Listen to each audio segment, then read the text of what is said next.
नमस्कार। तुलसीदास भारतीय साहित्य के एक ऐसे महान कवि हैं जो अपने जीवन काल से लगाकर आज तक पिछले लगभग 500 वर्षों में साहित्य, संस्कृति, धर्म और दर्शन के क्षेत्र में होने वाली चर्चाओं में कहीं न कहीं से केंद्र में आते रहे हैं और साहित्य समीक्षा के क्षेत्र में तो हिंदी साहित्य में विशेष रूप से तुलसी के बिना साहित्य की चर्चा पूरी नहीं होती है। संतों और महात्माओं के प्रवचनों में तो तुलसी शाश्वत रूप से विराजमान हैं ही। वे भारतीय समाज के अध्येताओं, बुद्धिजीवियों और समाज चिंतकों के विमर्श के केंद्र में भी रहे हैं और लौट-लौट कर हमारे विमर्श के बीच में आते रहे हैं। हिंदी का शायद ही कोई ऐसा प्रबुद्ध समीक्षक होगा जिसने तुलसी पर कलम न चलाई हो और कुछ न कुछ महत्वपूर्ण सूत्र साहित्य और आगम निगम की परंपराओं की समझ के लिए तुलसी साहित्य में से उसने न खोजे हों, चाहे वे रामचंद्र शुक्ल हों, हजारी प्रसाद द्विवेदी हों, विद्यानिवास मिश्र हों या आचार्य नंद दुलारे वाजपेयी हों। हिंदी के कई समीक्षक तुलसी पर अपनी महत्वपूर्ण समीक्षाओं के लिए जाने जाते हैं या कह सकते हैं कि तुलसी पर लिखकर उन्होंने यश अर्जित किया और समीक्षक के रूप में अपनी पहचान बनाई। यहाँ तक कि धुर मार्क्सवादी समीक्षक रामविलास शर्मा और रमेश कुंतल मेघ ने भी तुलसी पर जो पुस्तकें लिखी हैं, वे तुलसी साहित्य समीक्षा के अत्यंत ही महत्वपूर्ण पड़ाव हैं। मुक्तिबोध ने भी तुलसी पर जो समीक्षा की है, वह विचारणीय है। तुलसीदास पर कोई चर्चा करता है और उसने रामविलास शर्मा का तुलसीदास और भारतीय सौंदर्य बोध तथा रमेश कुंतल मेघ की तुलसी आधुनिक वातायन से ये पुस्तकें यदि नहीं पढ़ी हैं, तो वह चर्चा उसकी तुलसी के विषय में अधूरी रहेगी, भले ही वह कोई संत महात्मा ही उन पर प्रवचन क्यों न दे रहा हो। क्या वह हिंदी का प्रबुद्ध प्राध्यापक हो या आचार्य हो या समीक्षक हो।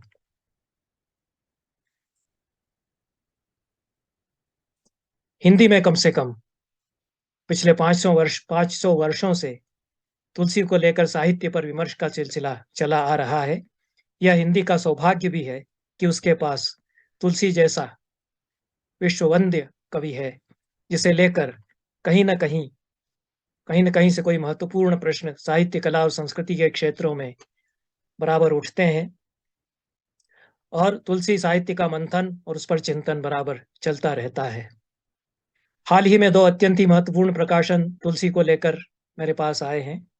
पहली किताब तुलसीदास की काव्य शक्ति, संदर्भ रामचरितमानस। यह किताब का शीर्षक है। लेखक विनय विश्वास हैं। विनय विश्वास जो कवि और समीक्षक हैं। कई कविता संग्रह और कई समीक्षा पुस्तकें उनकी प्रकाशित हैं। दिल्ली विश्वविद्यालय के कॉलेज ऑफ वोकेशनल स्टडीज में हिंदी विभाग में वे एसोसिएट प्रोफेसर हैं। यह किताब तुलसी की काव्य शक्ति, संदर्भ रामचरितमानस, नई किताब प्रकाशन नई दिल्ली से इसी वर्ष 2022 में छपी है। मूल्य इसका 450 रुपया है। दूसरी किताब तुलसीदास का स्वप्न लोक है।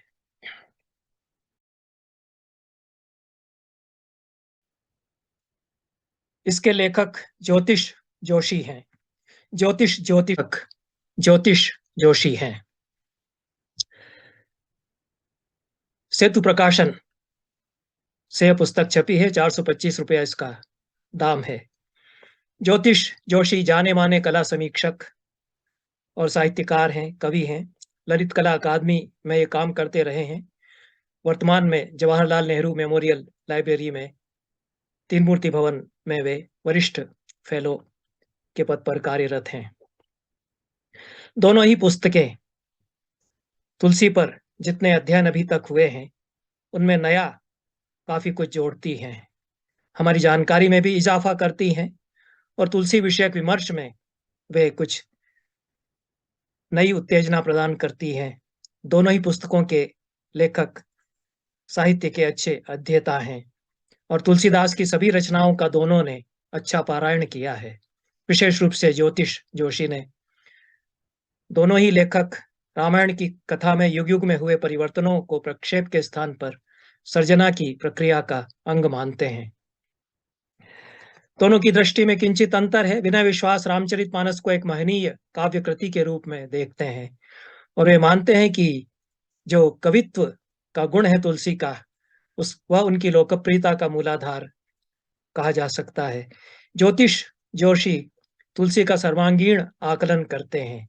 सांस्कृतिक, आध्यात्मिक और सामाजिक पक्षों पर भी वे तुलसी को लेकर या उनके सांस्कृतिक, सामाजिक और आध्यात्मिक पक्षों पर भी वे विस्तार से विचार करते हैं और बिना विश्वास मानते हैं कि तुलसी की मौलिकता कथा की नई परिकल्पना में या अभूतपूर्व प्रसंगों के सर्जन में उतनी नहीं है जितनी उनकी अद्वितीयता राम कथा के समायोजन और उसकी प्रस्तुति में है।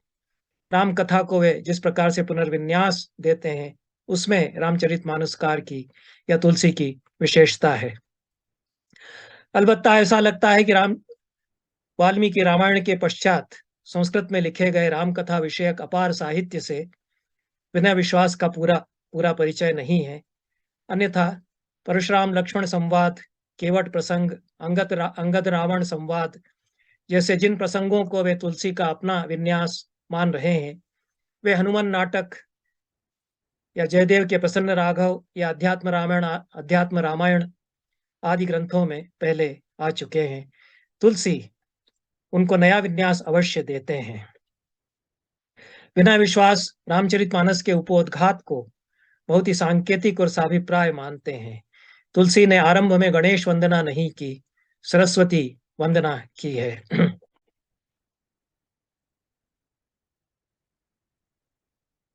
क्या तुलसी मनुष्य की स्वाधीन चेतना के गायक हैं? बिना विश्वास रामचरितमानस से ऐसी अनेक पंक्तियां उद्धृत करते हैं जहां तुलसी मनुष्य की चेतना के स्वराज के धरातल से बोलते हैं। जो मैना अपने दामाद शिव के चरणों पर मस्तक रखकर गिड़गिड़ाकर प्रार्थना कर रही हैं, वही बाद में कहती हैं, पराधीन सपनेहु सुख नाही। इसलिए विनय विनय कुमार का निष्कर्ष यही लगता है कि केवल राम भक्ति के कारण रामचरितमानस जन जन का हृदय हार नहीं बन गया। राम की मानवीयता, प्रेम और करुणा का उसमें उतना ही बड़ा हाथ है और तुलसी की जो कवित्व प्रतिभा है, उसका भी उसमें योगदान है। इससे यह प्रश्न भी खड़ा होता है कि क्या तुलसी की साहित्य की जो अपूर्वता है और समृद्धि है, उसको अनदेखा करके और संतों महात्माओं ने केवल भक्ति पक्ष पर बल देते हुए एक तरह से अपहरण तुलसीदास का क्या कर लिया और उसके लिए हिंदी साहित्य की जो समीक्षा परंपरा है, उसको अपने दायित्व का निर्वहन करके तुलसी को इस रूप में पुनः प्रतिष्ठित करना चाहिए जो विनय विश्वास करना चाहते हैं। पराधीनता के विरुद्ध अनेक जगह पर प्रस्ताव करते लगते हैं तुलसी। लक्ष्मण शूर्पणखा से कहते हैं, सुंदरी सुन तिनकर में दासा, पराधीन नहीं तोर सुपासा।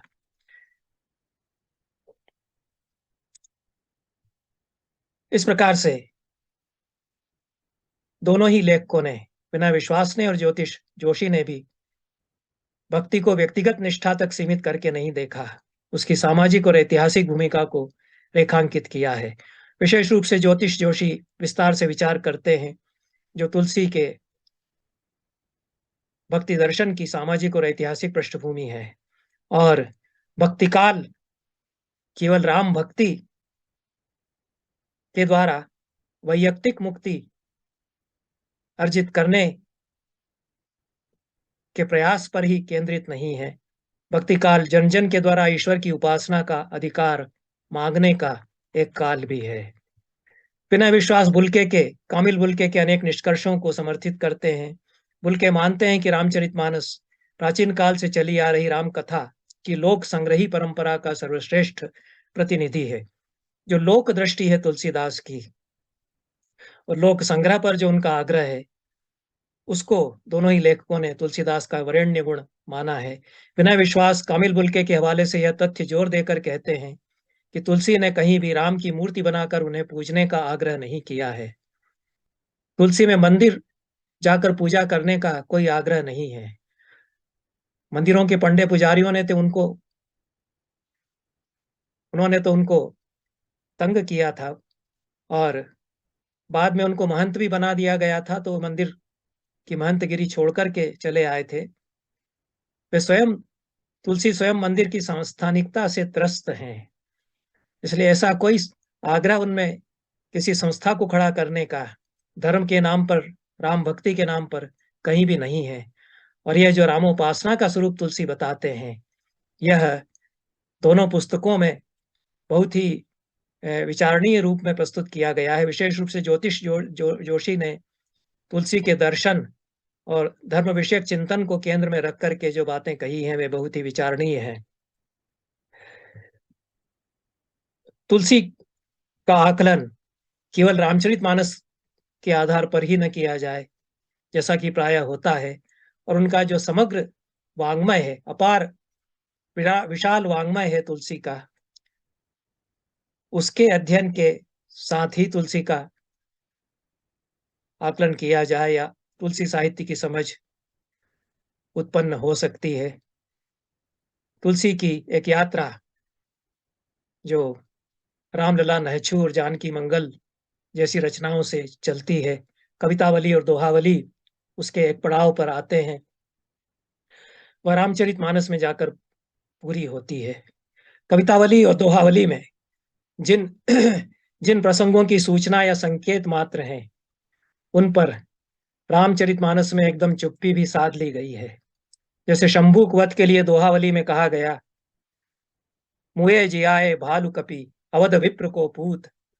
यह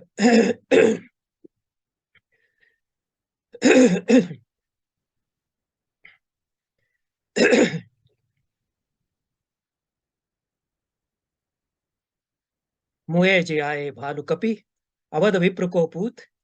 तुलसी कहते हैं विप्र के पूत को, जो कि मर चुका था, उसको जिला दिया। शमुकवत के प्रसंग की ओर संकेत करते हैं। गीतावली में तुलसी कहते हैं, नीच हति महिदेव बालक कियो मीच विहीन। नीच को मार करके महिदेव बालक को मीच विहीन या मृत्यु से मुक्त उन्होंने कर दिया। सीता परित्याग की बात भी गीतावली में आ ही गई है।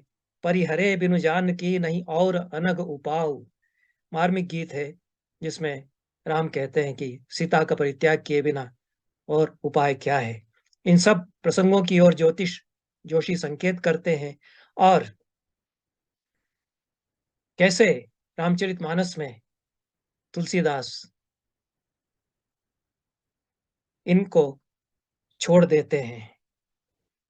तुलसीदास बिना किसी नारे के, बिना किसी शोर शराबे के क्रांति अपने साहित्य में करते हैं। वे आपाततः वर्ण व्यवस्था का समर्थन भी करते हैं, पर गुह गुह और शबरी के प्रसंग में वर्ण व्यवस्था के सारे रूढ़ विधि विधानों को अपने आराध्य राम से ही वे छिन्न भिन्न करा देते हैं। राम के लिए तो वे स्वयं कहते ही हैं, बंदौ सीता राम पद जिन्हि परम प्रिय खिन्न। जो दीन दुखियों पर सर्वाधिक प्रेम रखते हैं, ऐसे यहां तक कि वे यह भी कहते हैं कि राम ते अधिक राम कर दासा। तो राम से अधिक राम का जो दास है, वह मान्य है। तो यह तुलसी के वाङ्मय की कुछ जो विशेषताएं हैं, उनकी ओर बिना विश्वास हमारा ध्यान आकर्षित करते हैं। वे यह भी मानते हैं कि सीता की रावण के कारागार से मुक्ति जन जन की मुक्ति है। बिना विश्वास इस बात की ओर भी संकेत करते हैं और इसको लेकर भी विमर्श करते हैं कि राम यद्यपि ईश्वर हैं, तुलसी के राम, पर तुलसी की कविता में वे भाव के अंग बनकर मनुष्य के रूप में अधिक चर्चित होते हैं।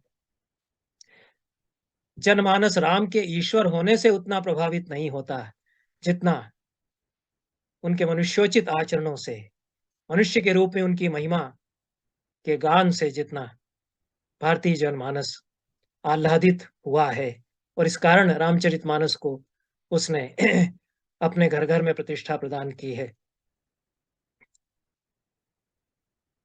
विनय विश्वास यह भी मानते हैं कि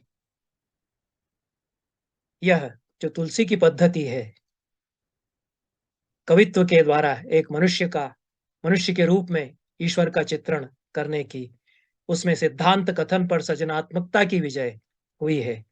कौशल्या भी राम को मनुष्य के रूप में ही देखना चाहती है, और वे ईश्वर के रूप में जब प्रकट होते हैं तो कहती हैं कि मुझे आपका यह रूप नहीं देखना है, आप तो उसी रूप में मेरे सम्मुख फिर से आइए जो मैं अपने अंक में बालक के रूप में खिला सकूं। वाल्मीकि के राम भी मनुष्य हैं, पर वे अपने कर्तृत्व से ईश्वर बनते हैं। तुलसी के राम ईश्वर पहले हैं, फिर वे मनुष्य बनते हैं। लेकिन जब वे मनुष्य बनते हैं तो कुछ और अधिक मनुष्य होते चले जाते हैं। मानवीयता और प्रेम की पराकाष्ठा सारी रामायणों में तुलसी में जितनी है, और तुलसी के राम में जितनी है, उतनी अन्यत्र कहीं भी नहीं है। और जो करुणा और प्रेम का तत्व तुलसी ने राम के द्वारा प्रतिष्ठित किया है, उसमें तुलसी अपनी कविता में अद्वितीय बन गए हैं। पशु पक्षी,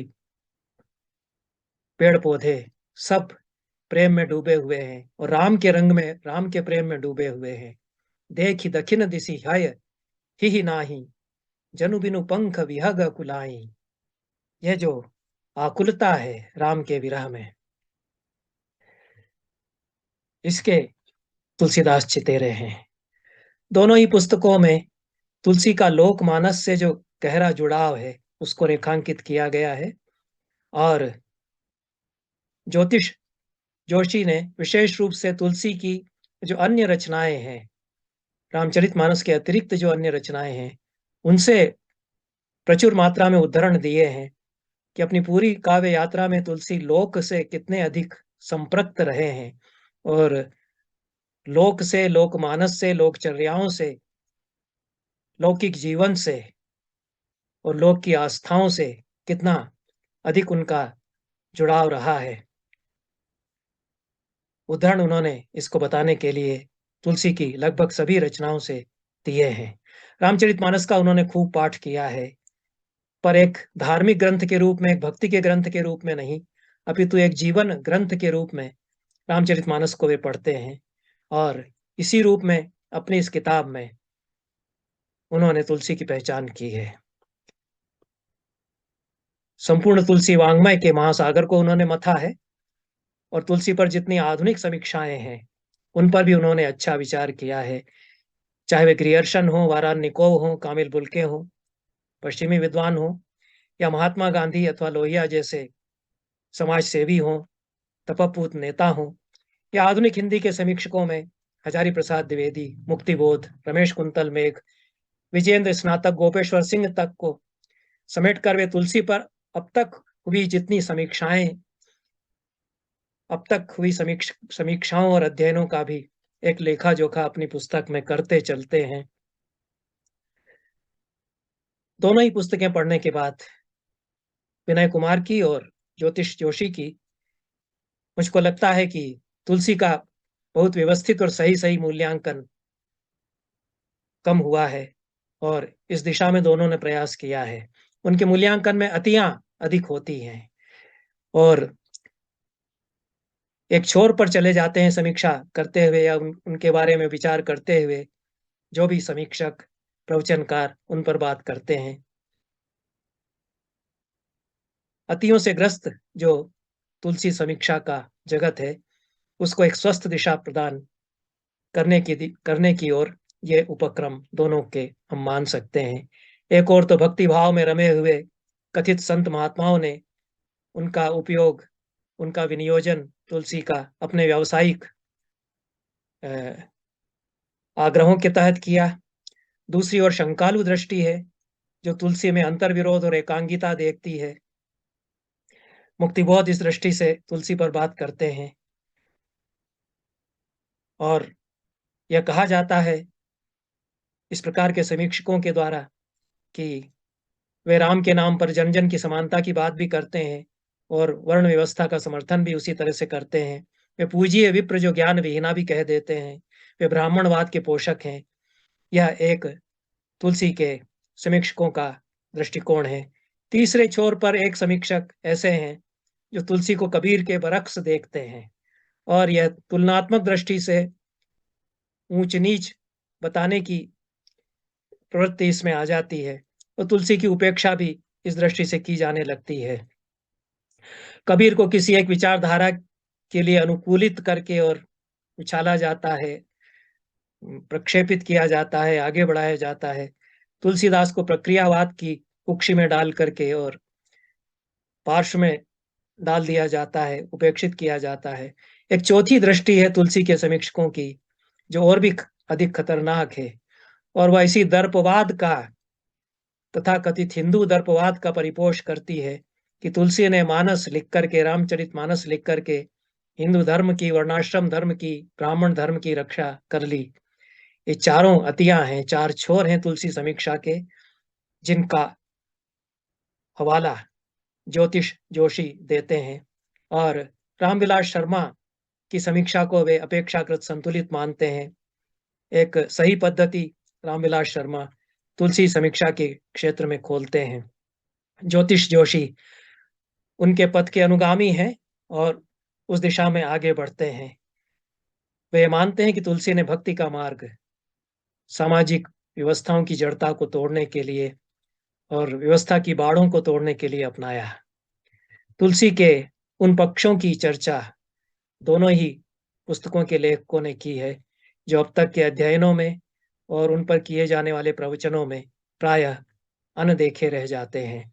जैसे तुलसीदास के व्यक्तिगत संघर्ष, उनका जो आत्म संघर्ष है, उसकी चर्चा, उनके वैयक्तिक जीवन के संकट और जिस प्रकार से उनको भुखमरी और गरीबी से जूझना पड़ा, दरिद्रता और भुखमरी के दुर्दिनों का स्मरण तुलसीदास अपने साहित्य में करते हैं, विशेष रूप से कवितावली में और अन्य आरंभिक रचनाओं में। अकाल और भुखमरी से जूझने की जो दुश्चिंताएं हैं, और वो केवल व्यक्तिगत पीड़ाएं उनकी नहीं है, वे समाज की पीड़ा को स्वर देते हैं उनके द्वारा। वे बाड़वाग्नि से बड़ी आग, पेट की आग आग को बताते हैं।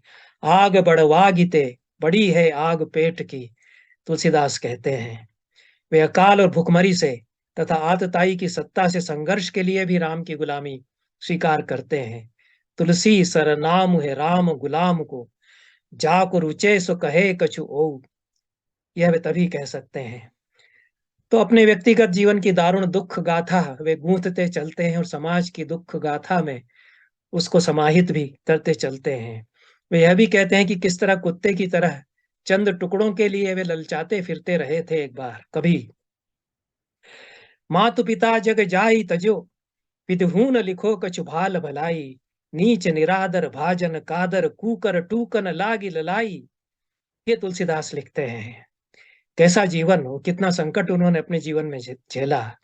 बारे ते ललात बिल्लात द्वारहीन, जानत हो चारि फल चारि ही चनक को, कवितावली में तुलसीदास कहते हैं। रावरो कहाओ गुन गाओ राम राव रोई, रोटी द्वे हो पाओ रावरी ही कान को। फिर कवितावली में वे कहते हैं, दोहावली में वे कहते हैं, घर घर मांगे टूक पुनी, भूपति पूजे पाए, जे तुलसी तब राम बिनु ते अब राम सहाय। कुछ इनमें से छंद विनय विश्वास ने भी उद्धृत किए हैं, उनसे अधिक ज्योतिष जोशी ने उद्धृत किए हैं। इस दोहे का जो अर्थ ज्योतिष जोशी ने किया है, मुझे उसमें दूरान्वय दोष लगता है। घर घर मांगे टूक पुनी, भूपति पूजे पाए, जे तुलसी तब राम बिनु ते अब राम सहाय। जिन तुलसी ने कभी घर घर टुकड़े या क्षुधा की शांति के लिए रोटी के टुकड़े भीख में मांगे, वे अब राम की कृपा से राजाओं से भी पैर पुजवाने लग गए हैं, ऐसा अर्थ ज्योतिष जी ने किया है। पर प्रथम चरण में जो कहा है, उसको प्रथम चरण में ही अन्वय कर लिया जाए और द्वितीय चरण में जो कहा है, उसको द्वितीय चरण में ही अन्वय किया जाए, तो सीधा अन्वय हो जाता है। हालाँकि अर्थ भिन्न होगा। घर घर मांगे टूकुपुनी भूपति पूजे पाए। घर घर जो टुकड़े मांगता फिरता था और भूपतियों के पांव पूजता था, प्रथम चरण हो गया। जे तुलसी तब राम बिनु, जो तुलसी राम के बिना उस समय, ते अब राम सहाय, वह तुलसी अब राम की आश्रय है। तो सीधा ही अन्वय कर लिया जाए, हालांकि अर्थ बहुत भिन्न होगा और अपनी अपनी दृष्टि से अन्वय करके अर्थ किया जा सकता है। दोहावली, कवितावली और विनय पत्रिका में तुलसीदास के व्यक्तिगत जीवन की वेदनाओं, त्रास और संतापों के जो कारुणिक बखान हैं, वो जो पीड़ाएं तुलसी की हैं, उनसे उबर कर वे रामचरितमानस के मानस जल में, अगाध जल में अवगाहन करते हैं और अपनी काव्य यात्रा पूरी करते हैं। तुलसीदास शास्त्र को लोक में लेकर आते हैं, लोक को शास्त्र में उतारते हैं, उसकी संकीर्णताओं को, शास्त्र की संकीर्णताओं को लोक के अनाविल अनिर्बाध प्रवाह से तोड़ देते हैं। नवदा भक्ति का प्रतिपादन भक्ति शास्त्र के ग्रंथों में बहुत किया गया और थोड़ा सा चकित कर देने वाला है तुलसीदास जो नवदा भक्ति का प्रतिपादन करते हैं। ऐसा लगता है जैसे वे नवदा भक्ति का स्वरूप जो लोक में लोग भक्ति कर रहे हैं, सामान्य जन जो भक्ति कर रहे हैं राम की, और श्रवणम कीर्तनम विष्णु नित्यम पादाभिवंदनम इत्यादि की शब्दावली में न कह करके वे जो लोग कर रहे हैं आचरण में नवदा भक्ति, उसका बयान वे करते हैं। प्रथम भगति संतन कर संगा, दूसरी रति मम कथा प्रसंगा, गुरुपद पंकज सेवा, तीसरी भगति अमान, चौथी भगति मम गुण गण करई कपटि तज गान, मंत्र जाप मम दृढ़ विश्वासा, पंचम भजन सुवेद प्रकाशा, शमदम शील विरति बहु कर्मा, निरंतर सज्जन धर्मा, सातव सममयी मय जग देखा, मोतो संत अधिक कर लेखा, आठव जथा लाभ संतोषा, सपने नहीं देखई पर दोषा, नवम सरल सब छन, नवम सरल सब सन सन छीना छल छीना, नवम सरल सब सन छल हीना, मम भरोस ही हर्षन दीना, नवमः एकहु जिनके होई, नारी पुरुष सचराचर कोई। भागवत पुराण का स्रोत, भागवत पुराण को इसका नवदा भक्ति के प्रतिपादन का स्रोत ज्योतिष जी ने बताया है। अध्यात्म रामायण में भी राम स्वयं नवदा भक्ति का उपदेश देते हैं और तुलसीदास अध्यात्म रामायण के बहुत निकट हैं। अध्यात्म रामायण से पदे पदे वे कथा प्रसंग पंक्तियां लेते हैं। सारी कथा ही अध्यात्म रामायण पर रामानस की अधिक टिकी हुई है, तो ये वहां से अधिक लिया हुआ हो सकता है। पर तुलसीदास जैसा एक अद्भुत उनका तरीका है, अनोखी जो निराली उनकी पद्धति है कि वे बिना किसी शोर शराबे के क्रांति कर डालते हैं। ये जो नवदा भक्ति का प्रतिपादन है, उसमें कितनी नवीनता है जो इसके पहले इस रूप में नहीं बताई गई, और जो लोक सहज रूप में लोकाचार में भक्ति की जा रही है, उसको वे ले आते हैं और वे एक नया शास्त्र नवदा भक्ति का रच देते हैं। ये इस रूप में ज्योतिष जोशी ने नहीं कहा है। मुझे ऐसा लगता है कि ये एक महान कवि जो शास्त्र कविता में रच देता है, वो तुलसी करते हैं। ये हर महान कवि करता है, कालिदास तो बहुत अधिक करते हैं और कम इसको पता चलता है, पता नहीं चलने देते हैं कि कैसे उन्होंने एक बिना शोर शराबे के, बिना किसी उद्घोषणा के एक नया शास्त्र भी रच दिया है। कैसे उन्होंने एक बिना किसी आहट के, बिना किसी पदचाप के क्रांति कर दी है।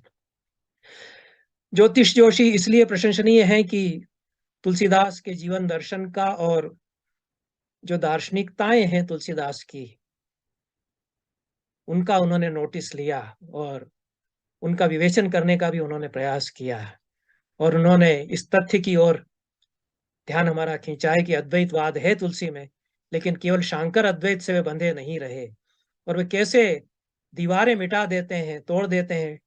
जो विभिन्न विभिन्न प्रकार के अद्वैत हैं उनके बीच की भी वे शांकर अद्वैत में रामानुज के विशिष्टाद्वैत का संगम कर देते हैं। ईश्वर अंश जीव अविनाशी, चेतन अमल सहज सुख राशि, ऐसा कहते हैं तुलसी। तो रामानुज के मत के अनुसार कह रहे हैं, ऐसा लगता है। लेकिन सो माया बस भयउ गुसाई, बंधेउ कीर मरकट की नाई, ऐसा भी वे कहते हैं। तो शंकर के मायावाद को भी वे ले आते हैं। एक ही चौपाई के क्रम में बड़े आचार्यों का स्मरण ज्योतिष जोशी ने किया है, मधुसूदन सरस्वती को भुला दिया है। वे महान आचार्य हैं वेदांत के, और शांकर वेदांत की जिस तरह से रक्षा मधुसूदन सरस्वती ने की है, वह तो दुर्लभ उदाहरण है। शांकर वेदांत तो माध्व वेदांत ने इतने प्रहार किए थे उस पर कि वो हटा ही दिया गया था, अपास्त कर दिया गया था एक प्रकार से। मधुसूदन सरस्वती ने उसकी रक्षा की है अपनी अद्वैत सिद्धि के द्वारा, प्रबल तर्कों के द्वारा। एक महान दार्शनिक किस प्रकार से दर्शन प्रस्थान को नई गति देता है। तुलसीदास की भी तो रक्षा उन्होंने की थी। जब पाखंडी पंडे पुजारी उनको तंग कर रहे थे, तब मधुसूदन सरस्वती ने ही त्राण उनको दिलाया था और प्रतिष्ठित कराया उनके रामचरितमानस को। तो मधुसूदन सरस्वती तो तुलसीदास के समकालीन हैं। रामानुज और शंकर तो पहले हो चुके हैं, बहुत पहले हो चुके हैं। तो मधुसूदन के वे बहुत निकट हो सकते हैं। और इस दृष्टि से मधुसूदन सरस्वती और तुलसीदास दोनों को भी पारस्परिकता में देखा जाना चाहिए। यदि मधुसूदन सरस्वती जैसे महान आचार्य अप्रिशिएट करते हैं तुलसीदास को, तो संभव है कि तुलसीदास ने भी कहीं अवगाहन किया हो। मधुसूदन सरस्वती की जो भक्ति गंगा है, भक्ति शास्त्र जो उन्होंने नया रचा है, और जो अद्वैत वेदांत की, शांकर वेदांत की जो उन्होंने व्याख्या की है, ये जो पंक्तियां आती हैं, अगुनहि सगुनहि नहीं कछु भेदा, अरूप अलख अज जोई, भगत प्रेम बस सगुन स होई। तो ये जो प्रेमा भक्ति आ रही है और भक्त के प्रेम के कारण सगुण रूप धर रहा है ईश्वर, ये कहाँ की विचारधारा आ रही है। ये तुलसीदास में किस प्रकार से भक्ति की गंगा में दर्शन की मंदाकिनी संगमित होती है, इस पर विचार और भी अपेक्षित है। तुलसी साहित्य के गंभीर अध्येता के रूप में ज्योतिष जोशी ने मानस के प्रक्षिप्तांशों की समस्या को भी उठाया है, और कुछ दुर्लभ सूचनाएं भी उन्होंने दी हैं। वे बताते हैं कि बचपन में उन्होंने भोलेश्वर पुस्तक भंडार से छपे रामचरितमानस की प्रतियां देखी थी, जिसमें कि 8 कांड थे, और 8वां कांड लवकुश कांड था। ये हम लोगों ने भी बचपन में पढ़ा था, हिंदी अनुवाद में लवकुश कांड पढ़ा हम लोगों ने। लेकिन ये भोलेश्वर पुस्तक भंडार से रामचरितमानस जो छपा, उसमें ही एक कांड नया जोड़ दिया गया। ये सूचना तो मेरे लिए नई है, और ये हर महान कवि के साथ होता है। अपार लोकप्रियता जो तुलसी को मिली, तो जो उसके प्रतिलिपिकार हैं, वो कहाँ से चौपाई कोई उसमें जोड़ देते हैं, कहाँ से पूरा का पूरा एक कांड ही उसमें जुड़ जाता है। और संत समाज के बीच उसका पारायण होते रहना। तुलसीदास की चौपाइयां इतनी हृदयंगम हो गई हैं, इतनी जुबान पर चढ़ गई हैं, कि उनको बोलते बोलते एक नई चौपाई मुंह से निकल जाए। जैसा कि चौपाई छंद ही ऐसा है कि तुलसीदास के रामचरितमानस की चौपाइयां पढ़ते पढ़ते एक आध दो चौपाइयां तो हमारे जैसे लोगों के मुंह से भी निकल ही जाती हैं अपने आप, जिनको कि चौपाई छंद का कोई ऐसा अभ्यास भी नहीं है। तो यह तुलसी का एक तुलसी इफेक्ट, तुलसी प्रभाव है भारतीय जीवन पर, भारतीय समाज पर, जो उन्होंने इस छंद को ऐसी लोकप्रियता प्रदान कर दी। और साधु संत समाजों में निरंतर इस पर प्रवचन होते रहना, उसका पारायण होना, उसकी पोथियों की निरंतर प्रतियां होते ही रहना, उनका वितरण होते रहना, इन सब स्थितियों के कारण यह आशंका तो बनती ही है कि रामचरितमानस में कहीं कहीं प्रक्षिप्त चौपाइयां हैं, और जो तुलसी पर अनेक आक्षेप किए जाते हैं कुछ चौपाइयों को लेकर के, उनके संबंध में भी यह संभावना बनती है कि यह संभव है कि इस तरह के कुछ अंश तुलसीदास में प्रक्षेपित भी किए गए हों। यद्यपि यह केवल एक विचार मात्र है। बहुत गंभीर शोध से इसका निराकरण, समाधान किया जाना चाहिए। प्राचीन से प्राचीन पांडुलिपियों से मिलान करके ये जो पाठालोचन के सिद्धांत हैं, उनके अनुसार तुलसी के रामचरितमानस का एक अच्छा संस्करण तैयार किया जाना चाहिए, और इस तरह का प्रयास और भी अभी अपेक्षित है। कुछ प्रयास पहले किए गए हैं।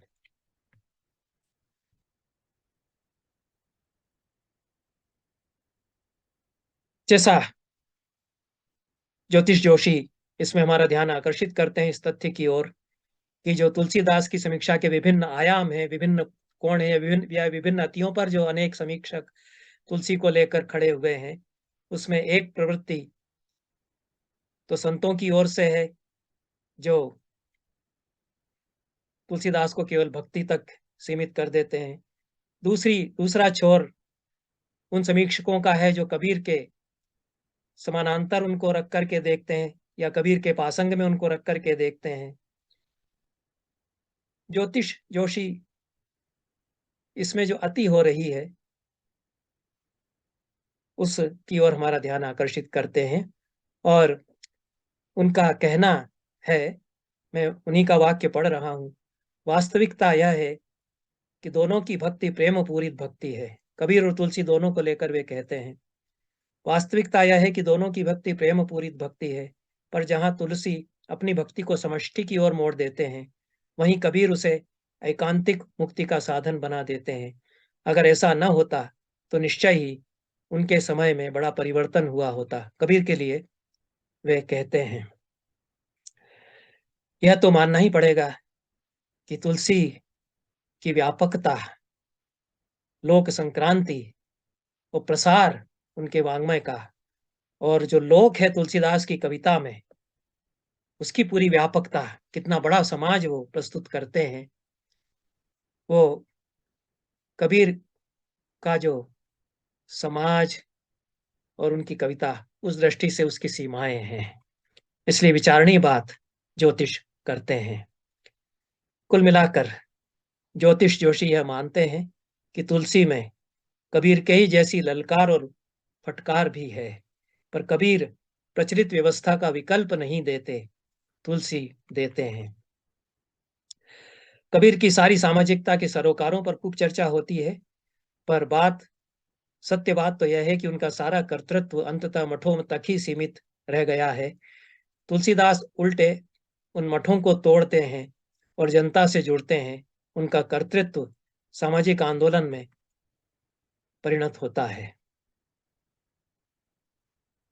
कुछ प्रश्न ज्योतिष जोशी ने उठाए हैं, महत्वपूर्ण चिंतन के बिंदु उन्होंने उठाए हैं, और कुछ प्रश्न उनकी पुस्तक से भी उठते हैं और बने रहते हैं।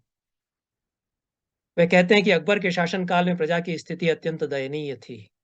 उत्तर भारत में सन 1956 में, गुजरात में 1573-74 में, उसके कई साल बाद, और समग्र भारत में 1595 से 1598 तक भयावह अकाल पड़े थे। और उनकी कुछ छायाएं तुलसीदास के साहित्य में भी हैं, जिसकी चर्चा की है, विनय विश्वास ने भी की है और ज्योतिष जोशी ने भी की है।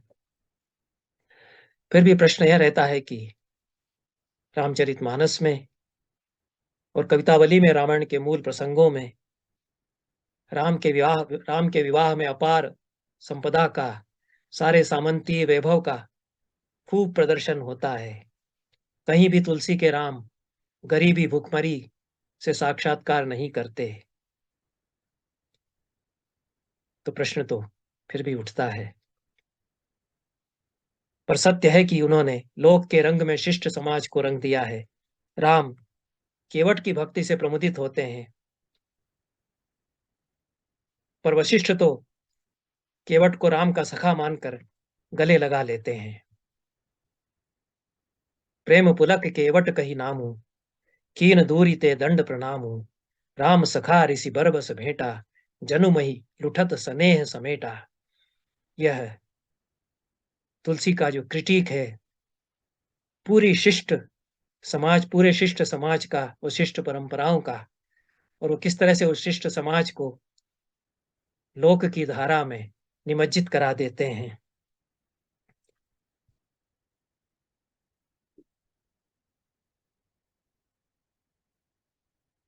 ज्योतिष जोशी की पुस्तक इसलिए विशेष रूप से उल्लेखनीय है कि अपने आरंभ के अध्यायों में उन्होंने अपनी पुस्तक के आरंभ के अध्यायों में उन्होंने तुलसी के समाज का, उनकी सामाजिक पृष्ठभूमि का बहुत विस्तार से परिचय दिया है और अच्छा अध्ययन किया है। कुल मिला करके दोनों ही पुस्तकों में तुलसी की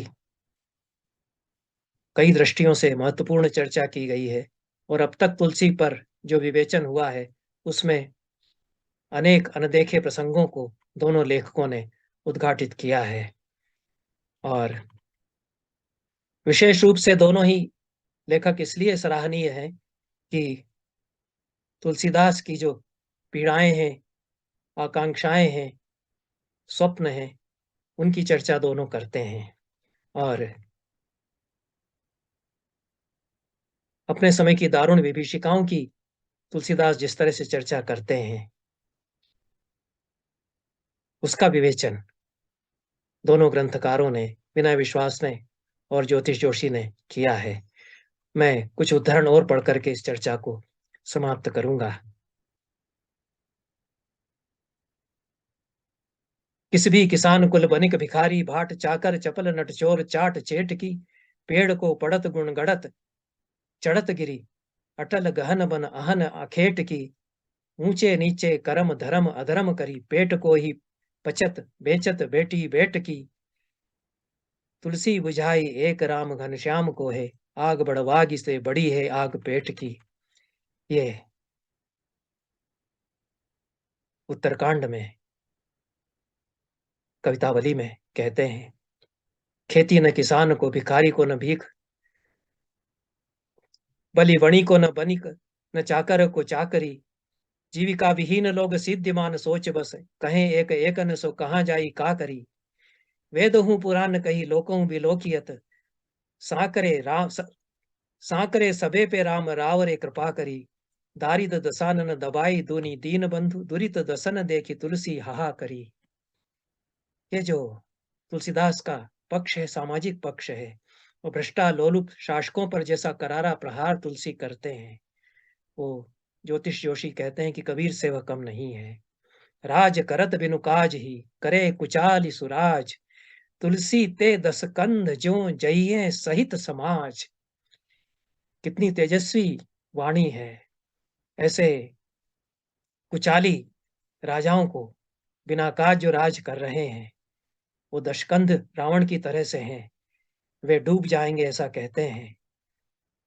राज करत हिनु काज ही, बिनु काज ही, ठटई जुकूर कुटाठ, तुलसी ते कुकु राज ज्यों होई है 12 बाट। ऐसे लोगों की 12 बाट हो जाएगी, ऐसा दोहावली में कहते हैं। और वर्णाश्रम का समर्थन, वर्णाश्रम व्यवस्था का समर्थन जब वो करते हैं, तो कौन सी वर्णाश्रम व्यवस्था है? एक वर्णाश्रम व्यवस्था वह भी है जिसके सारे विधि विधानों को, बंधनों को तुलसीदास तोड़ते हैं। मेरे जाति पाति न चहूँ कहूँ की जाति पाति, मेरे कहू काम को न हो कहूँ को, मेरे कहू काम को न हो काहू काम को, लोक पर लोक रघुनाथ ही के हाथ सब, भारो है भरोसे तुलसी के एक नाम को। कवितावली में तुलसीदास कहते हैं। और भी अनेक छंद जो तुलसी के हैं, धूत कहो अवधूत कहो इत्यादि, काहू की बेटी से बेटा न ब्याह, मांग मांग के खइबे मसीत के सोइबे इत्यादि जो तुलसीदास कहते हैं। तो यह तुलसीदास का एक समग्र व्यवस्थित रूप में जीवन दर्शन पहचाना जाना चाहिए। और जब वे वर्णाश्रम व्यवस्था का समर्थन करते हैं, तब वे उसी वर्णाश्रम व्यवस्था में राम राज्य का वर्णन करते हुए चारों वर्णों के लोगों को एक ही घाट पर स्नान कराते हुए भी चित्रित करते हैं। तो दूरी फराक रुचिर सो घाटा, जह जल पियई बाजी घट ठाटा, पनिघट परम मनोहर नाना, तहन पुरुष करई स्नाना, राजघाट सब विधि सुंदर बर, मज्जई तहां बरन चारि हुनर। यह जो स्त्रियों के लिए अलग घाटों की व्यवस्था, वो चारों वर्णों के नर एक ही घाट पर स्नान करेंगे, ऐसी जो व्यवस्था है। और तुलसी कौन से दर्शन की बात कर रहे हैं, कौन सा दर्शन बना रहे हैं, इस ओर जो ध्यान आकर्षित जोशी करते हैं, जहां पर कि अगुनई सगुनई नहीं कछु भेदा, और जहां अरूप रूप बनकर धन्य होता है, जहां निराकार साकार होना चाहता है। तो यह बहुत सारी चर्चाएं तुलसी को लेकर के इन दोनों महत्वपूर्ण प्रकाशनों में आई। और विनय विश्वास ने जिस तरह से तुलसीदास की कविता का विश्लेषण किया है, उनकी कवित्व समृद्धि का विश्लेषण किया है, उसके कारण निश्चित रूप से उनकी पुस्तक पठनीय है। अवगाहन उन्होंने अच्छा किया है तुलसी के कवित्व में और तुलसी के सर्वांगीण मूल्यांकन के लिए ज्योतिष जोशी की पुस्तक महत्वपूर्ण है। बहुत-बहुत धन्यवाद। सभी को नमस्कार।